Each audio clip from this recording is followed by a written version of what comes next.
வமா கானலி அலைக்கும் மின் சுல்தான் இல்லா அந்த ஆவுத்துக்கும் ஃபஸ்தஜப்தும் லி, உங்களை அழைக்கிறேன், எனக்கு நீங்கள் பதிலளிக்கிறீர்கள், இதை தவிர எனக்கு வேறு எந்த ஆற்றலும் இல்லைன்னு ஷைத்தானே சொல்றான்.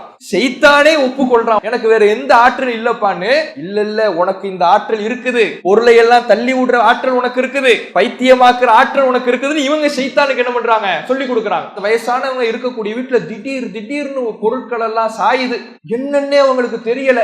அப்ப நான் சொன்னேன், இது ஜின்னா, பயத்தை விதைக்கிறது, ஜின்னா தான் இருக்குன்னு நான் சொன்னேன். மோதி பார்ப்பதற்காக நான் சென்றிருந்தேன். இந்த பெரியவரும் அவருடைய மனைவியும் இருவரும் முதியவர்கள், இருவர் மாத்திரம்தான் வீட்டில் இருக்கிறார்கள். அடிக்கடி சம்மதமே இல்லாமல் பொருட்கள் கீழே விழுந்து விடுகிறது, தானாக பொருள் விழுகிறது. இது நடப்பது ஏதோ உண்மை. அங்கு ஜின்களுடைய தீண்டுதல், ஜின்களுடைய சேட்டை காரணமாக இருக்கலாம். அப்ப எவ்வளவு பெரிய மோசமான செயல்னு பாருங்க. பயத்தை என்ன செய்யறது, விதைக்கிறது. எலி தள்ளி விட்டு இருக்கோம், வயசானவங்க தெரியாம இருந்திருப்பாங்க, உடனே போய் ஒரு பயத்தை விதைச்சு அதன் மூலமாக ஒரு காசை பார்த்துறது.